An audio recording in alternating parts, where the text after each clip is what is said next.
Hello and welcome to Simon Says Artwork. In this video I'm going to be drawing on a square of cardboard here. This is just some part of packaging that I got from some clothes that I purchased a while ago, and I'm going to do a drawing on here with some pencils and also a chalk pencil to try and get some white highlights, and it'll probably be a landscape drawing. So alright, let's get started.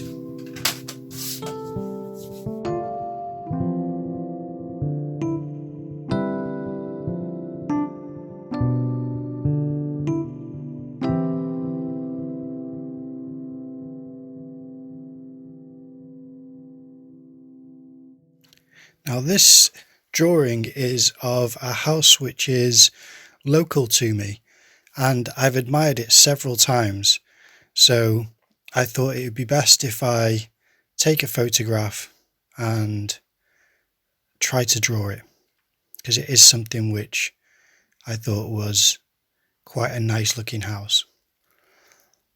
It's odd looking, it looks like something off a Tim Burton film, but it's nice in the way of it's different to the other houses around it. And there's just a quality to it which is charming. I should probably tell the owners that I've drawn the house, but for the time being it was more of an exercise of, can I get the light and shadow, can I get the angles, without doing any specific measurements, just trying to eyeball what it looks like. So unfortunately, because I haven't had permission from the owners, that's why I'm not going to post the photo reference. But something like this is a good exercise for practicing, I wouldn't say necessarily architecture, but just to do structures and 3D forms, because there are a lot of different angles that you have to consider when it comes to drawing a house. Even basic houses have more angles than you'd think. I do a bit of rubbing out here and there. You do make mistakes, and there are definitely some mistakes in this drawing.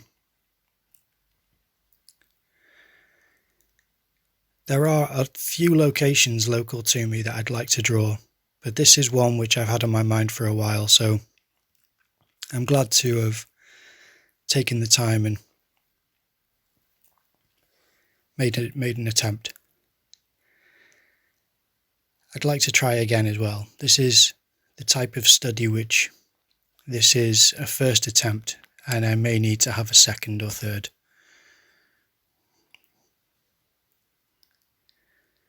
Certain angles just don't sit right. I think that's because of the lack of official measuring that I do, just trying to train my eye. The philosophy is, if you can draw things more and more without using any grids or projector or any form of tracing or even calipers, no actual measuring device, and just trying to hone your vision so that you can gauge things closer and closer, that is the ideal. It's something I've heard Jeff Watts express. Not someone who I've met or ever spoken to, but I'd love to speak to him sometime, if I was able to. He is the founder of the Watts Atelier. I say founder, he's definitely the one who runs it. I'm not sure if it was founded by his father, but I assume it's Jeff Watts who founded it. Both worth looking up, the Watts Atelier, Jeff Watts, and Jeff Watts' father, who, for the life of me, I can't remember his father's name. Just know him as Mr. Watts Sr. The point being is that he's expressed this inclination to have your eyes become honed and improved over time. That is what I'm trying to aspire to do. But he means it as far as mostly anatomy, whereas I'm obviously practicing it for a landscape structure. But I think it applies to all areas. I'm sure he'd say that. Using a Blackwing 602 for the first lines. It's a lovely pencil with a buttery spread, by which I just mean that it's like spreading butter with a knife. Unlike most pencils where there's a certain amount of resistance from the surface, this lead seems to just have a glide, a softness to the pressure and the spread of the carbon and the graphite.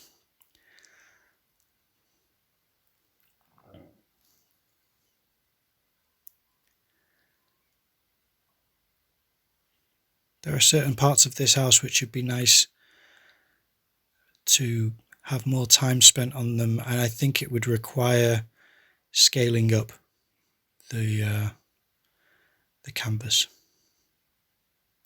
So with this being such a small drawing, I am limited to how well I can render some of the shapes. But I must admit, I think I would have done a better job if I'd done this in ink.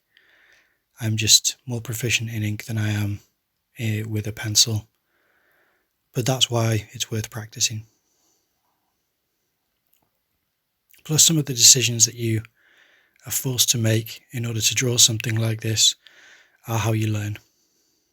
And these are lessons I need to learn because I didn't get taught anything like this in university.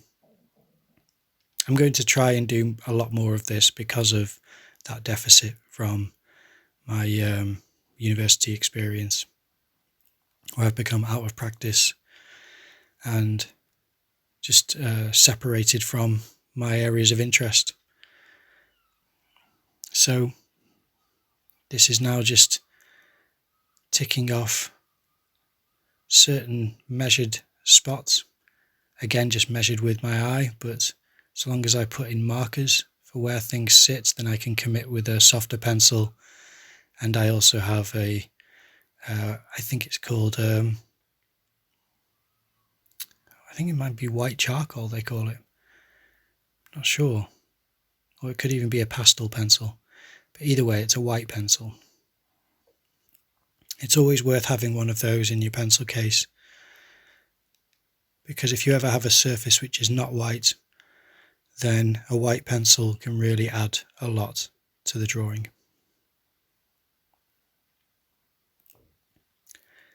I always forget how much I enjoy drawing foliage. Bushes and hedges, they're just masses of shadow and leafy texture, which is really enjoyable to render.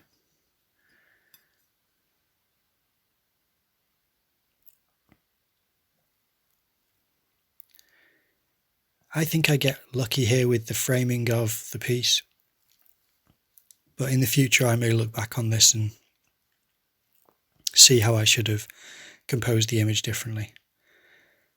There are definitely certain perspective measurements that I should have made better, but I did what I could for the knowledge that I had at the time. You can see the structure, kind of the skeletal structure, almost like the bones of the house, just from the little sticks there. That is the perspective and proportion of the different faces of the house. And that's all I was really trying to get down in the first session. But the more that you can do, the more that you can continue with. It usually takes me more than one session to do something which is a house. Again, if it was ink that I was drawing with, then I think I could have been much more efficient. But because it's a pencil, I think I'm more careful because of the decisions that you make, which are different than you make with ink. But I'm not sure if that's something which is necessary, whether I'm just misunderstanding the media or medium. Either way, this so far is something where I feel the lines do reflect the angles and the depth well enough that I feel happy with how it sits on this square surface.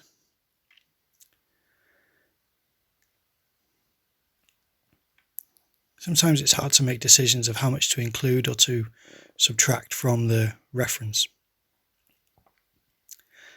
I say that because the wall around the house has a strip of grass along the pavement, and I decided to include that even though there was a moment where I wasn't sure. It's funny how much at this early stage I do rubbing out, and then once the drawing is becoming darker and darker with the different layers, all of these lines would become invisible. I think it is just some insecurity which I have early on about the inaccuracies. Either that, or perhaps it is because I'm adding this white pastel pencil already, which is very early on, but it's areas which I can see are obviously quite light in the reference. So in order to ensure that the pastel is white as it goes down on the surface, you need to remove the pencil marks. Otherwise, if there are pencil marks on the surface and the white goes over it, the white becomes blue. And I think that's, it just doesn't look very good. It doesn't look as pure as you're hoping to achieve. It is something which I've done before. I mean, you can rub it out, but why do something if you just have to rub it out? These are some of the decisions which I think in the future I'll make differently. When there are two different faces for that chimney stack which I'm doing at the moment, one is obviously catching light more than the other, and I haven't done that obvious enough where you can tell the light source. And I think that's what I appreciate about drawings that I've seen online, is that you can really tell where the light is emanating from. And on this drawing, it's just too subtle. I've not achieved that. But it is just picking at things. It's a lack of confidence. And I know it sounds critical, but I may as well share with you the thoughts that I have on the mistakes I make as well as the achievements. And the mistakes on this are definitely how long it takes me to make decisions, how many decisions I make poorly, and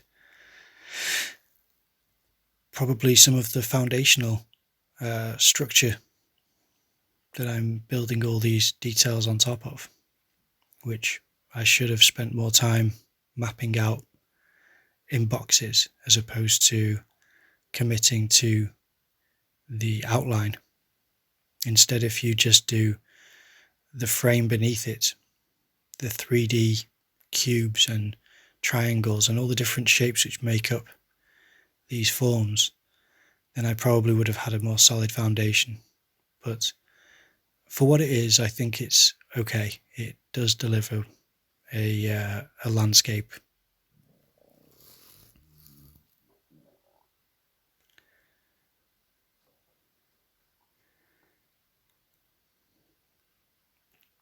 Parts like this where I'm trying to decide whether or not to render the paint and the strength of the paint on the wall is something which I try and then I remove afterwards. It just doesn't have the effect that I thought it would. But you can see there how you can apply the white quite lightly and then quite heavily in order to represent different strengths of light. And that's what I should have done on the chimney stack and on the other white border on the left-hand side at the top, just to show that the light is coming from the right-hand side and not the left. But that's just one of the mistakes that I make, and it eats away at me a bit, but I didn't notice at the time, and it's always clearer after you've finished a drawing or a painting and you're looking at the process. You can see decisions which you've made which were wrong that you would make differently.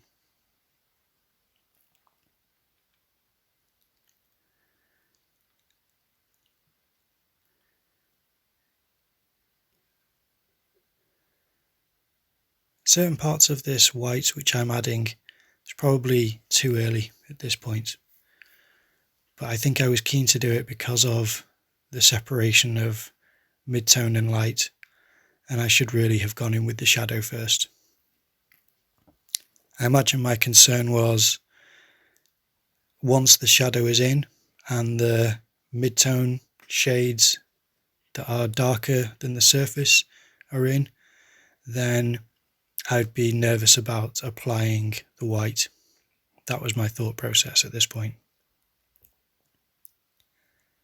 So I spend a lot of time looking at the surface and evaluating what the next best thing is to do in order to achieve a good finish. So as much as this looks like a paused image, it actually isn't. It's just me thinking.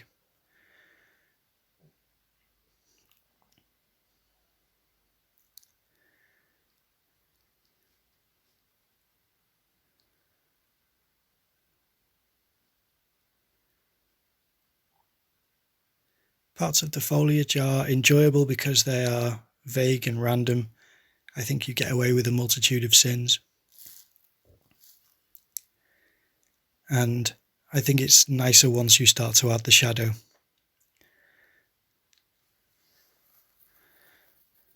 Whereas the tiles on the roof were more difficult than I'd anticipated, just because I didn't want to render the tiles fully.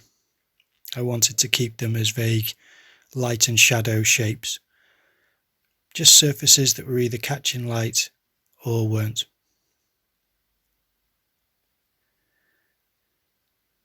The confusing thing was the source image did show light reflecting on several different surfaces, and I wanted to honour that as opposed to making artistic liberties occur in too many areas.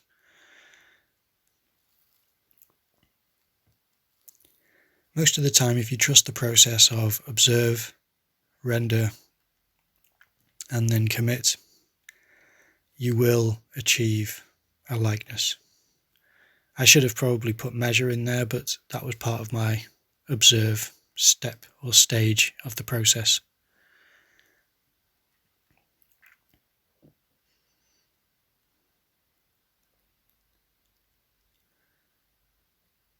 I imagine that I'm making drawings like this much harder than they should be. But again, that's one way to learn. It's unfortunate to learn in such a slow process, but that's unfortunately what I go through a lot of the time.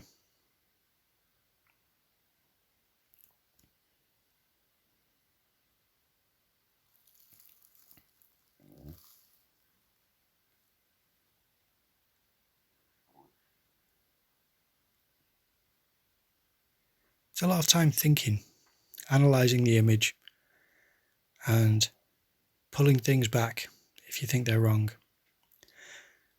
Once you add the pastel pencil, it is a little chalky, so it's difficult to brush off anything that you've rubbed out. Now there's several arches on the entrance of the house that go around a corner, and they have some white trim, so that's what I'm trying to render at the moment. But again, it's very fiddly because it's not especially small, but it's certainly not a big drawing. So you start to pick away at certain parts of it and realise how much you're building a trap for yourself.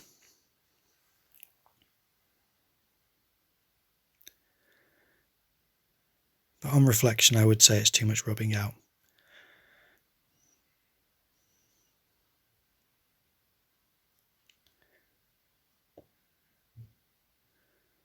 I'm sure that on the next attempt, if I tried to draw this again, I would be able to do a much better job of it, just because I've already observed this properly, where I tried to achieve an accurate portrayal of what I'm looking at. So now a second attempt would be much more well informed than the first was. I was advised once to take any time limit, split it in half, and spend the first half not drawing and just observing. That way, for the second half of the time limit, your drawing would be much more well observed and better informed.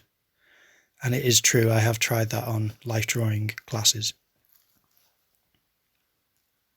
Unfortunately, it's hard to remember, just as with life drawing classes, it's hard to remember not to draw the face.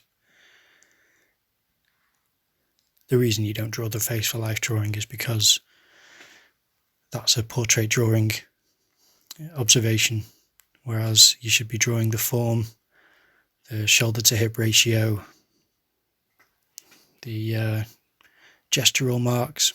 There's all different types of approaches you can have to life drawing which don't include the face. But because that's what we look to and what we're least insecure about as far as looking at and observing and rendering, that is how most people approach life drawing. I should really do a video at one point to discuss and explain how I approach life drawing now. I have done one, but it wasn't quite as thorough as it could have been. The pastel pencil did a nice job on the tiles, but I'm not sure if I make a mess of that afterwards, because I think that I'm just uncertain about the detail compared to the source image. It's something where I shouldn't really be too particular about the accuracy, because if the finish of the effect works well, then I should really just commit to that.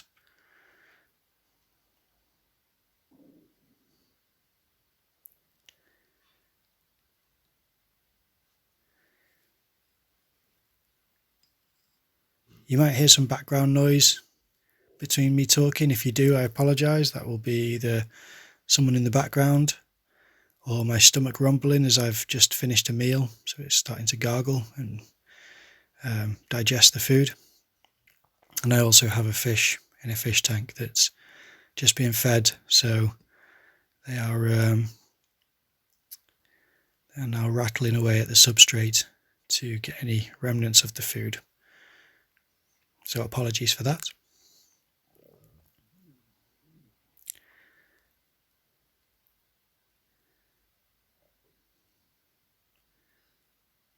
I just imagine that picking away at bits of details here and there is how you achieve the final product. Whereas at the time it's very slow and steady. At least now I've progressed to using the Palomino Blackwing as opposed to the 602. This is a much softer pencil. You get much darker marks and you commit to certain areas, which is good to do.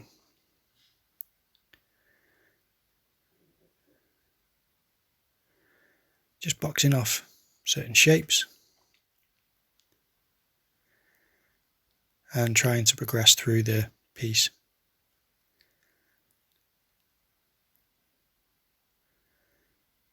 You will find that if you use different pencils of different strengths, so some soft, some hard, you'll have qualities to the drawing which you wouldn't have had if you used just one pencil. This is because there's a range which soft pencils can draw, and outside of that range are qualities which a hard pencil can achieve, which soft pencils just can't manage, because the lead is made up of a different makeup of carbon to graphite ratio.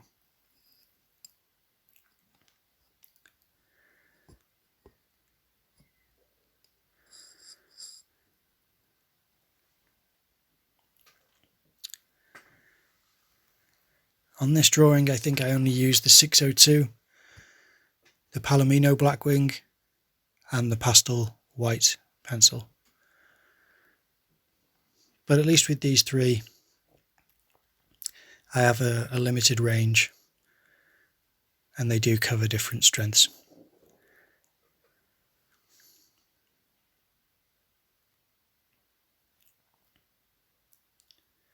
It's very much a push and pull, as you can see.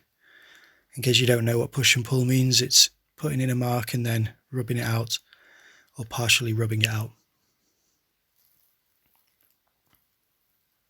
There is a merit to doing that. I found that if you can make use of a good eraser in your drawing, then it will create an effect which you can't really achieve without one. This is because you can taper lines which would be near impossible to do with just pure dexterity. It's similar to how you achieve it with digital drawing. You would make a mark and then use the eraser to sculpt that mark. Just shape it into a nicer, more angular looking line. It's not always why I use the eraser on this piece. It is because I've gone too heavy on certain things and not heavy enough on others, or I just need to pull back some of the strength of the marks. But it is often a useful way of creating interesting lines.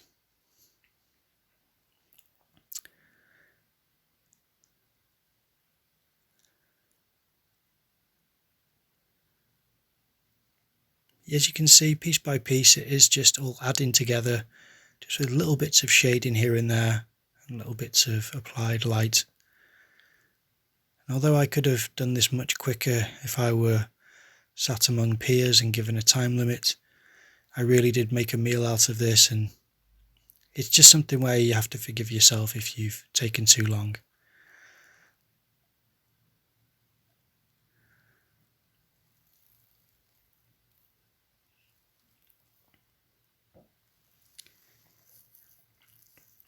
From what I recall, some of the perspective on the roof is wrong, so I do adjust that along the way, which is unfortunate, but it's because of a lack of actual measuring in the early stages.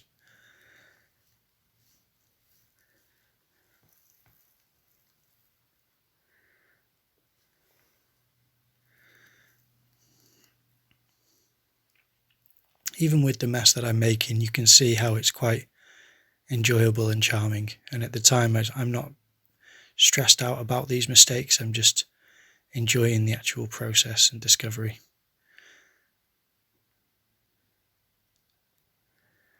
But some of these lines for the underneath of the roof just don't really reflect the angles of the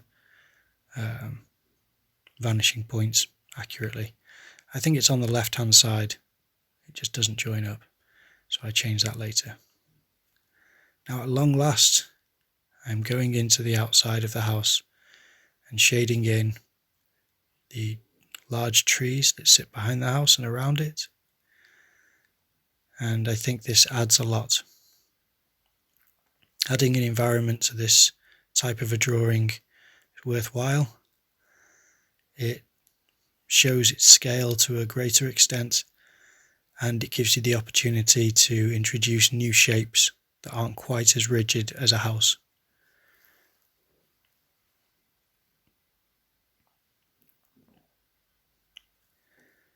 My approach here is to shade in around the gaps, to leave certain gaps so that you can see the tone of the surface in between, but to shade in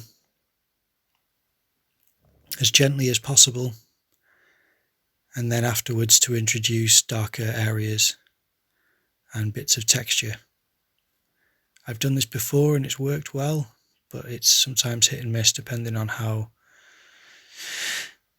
much you're really looking at the source material and how much you're weighing up the effect and how useful it is for the particular piece that you're drawing.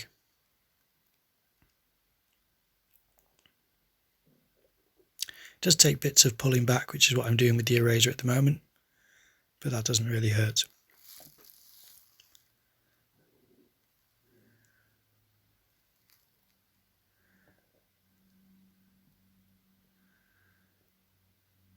It is enjoyable shading with these pencils because they are, as I said, just very soft, very smooth. I do recommend Blackwing pencils.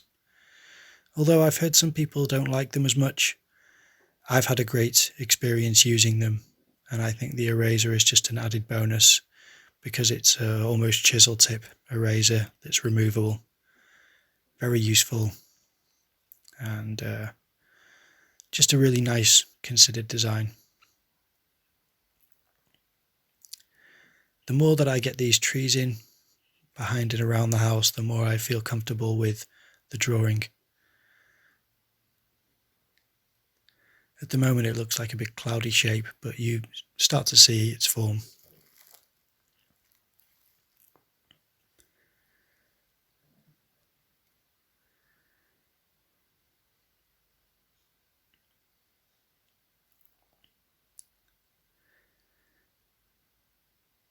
It's normally nice just to learn how trees make shapes and block out certain areas from the reference, because making trees up is much harder than you'd imagine.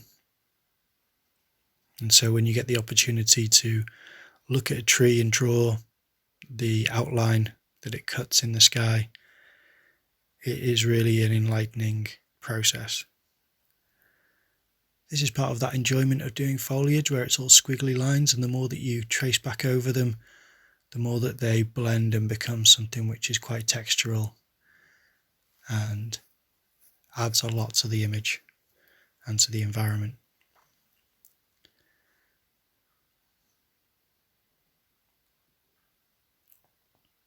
But it's a delicate balance. You have to train your eye to look at tone. Most of the time we're looking at colour images. Sometimes it helps to make things black and white or turn it to grayscale. I didn't do that with this source material, and I should have, but I'm trying again to train my eye naturally so that if I'm doing a plein air drawing or painting, then I can determine the strength or weakness of the values of certain planes of subjects more naturally without using tricks like a photograph turned to grayscale. But there's no shame in using those tricks. It's just a trick to try and use them, to try and determine these things without using them. That's like a magic trick to me, to have that ability. And it's not magic, it's completely trained, but I think that that's how magic works a lot of the time, is it's just practice and practice and practice and a grown understanding and spending those hours and days, weeks, months and all that. Once I've shaded certain areas, I have enjoyed shading back over the whole area again, just so that that whole surface shape is shaded slightly and the areas that I'd already shaded go a shade darker. So it all just adjusts slightly. I did quite like doing those white dashes for the tiles and then going back in with a bit of shading underneath just to show that those tiles are sat on the top edge of the house.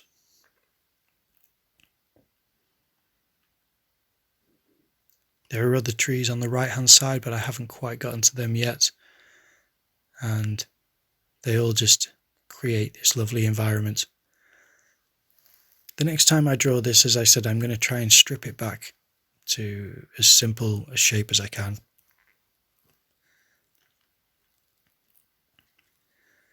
It would be nice to do it with a white pastel pencil again, though. I just think I could have used it better. Again, much stronger in some areas and much weaker in others. Sometimes it's just hard to see when you've been looking at a drawing for so long and when you're sat so close to a drawing. It's just hard to gauge those values accurately.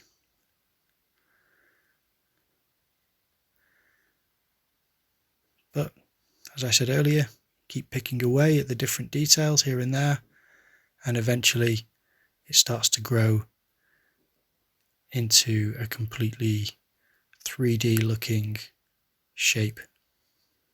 It turns into a house. Whereas initially it's just random little bits of lines and dots.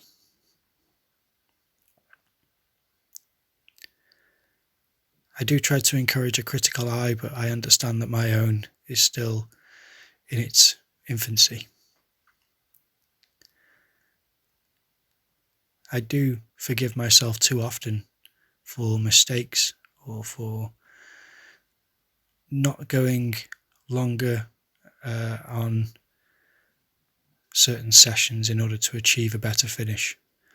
And that will change in the future, because I would like to advance to a higher level of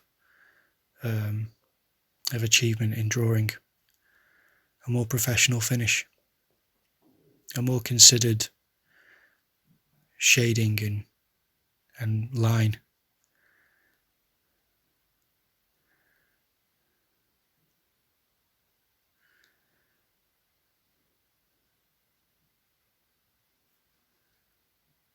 But that's not to say that I haven't learnt a lot since I've started drawing, which is about 7 years ago, I think. Before that, I didn't draw at all. I used to work normal jobs, skateboard and make music.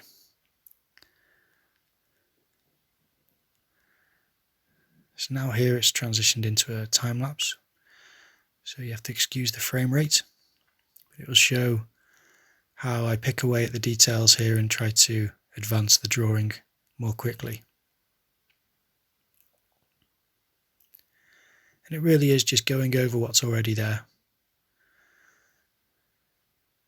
The only things which I'm adding is little in-between shapes, bits of foliage, and it's mostly darkening certain areas. This is a mechanical pencil that I use, and I forgot that I introduced this. It's from a set of rotoring pens that I have. It's a set of rotoring isograph pencils, and I do enjoy using a mechanical pencil along with other pencils.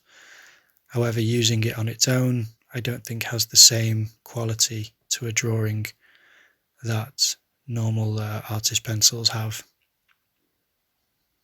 I'm sure it works better for just line drawings, a mechanical pencil, as opposed to for shading.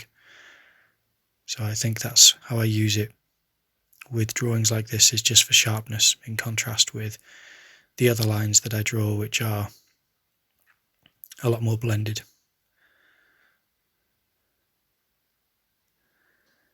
I start to introduce the trees on the right hand side.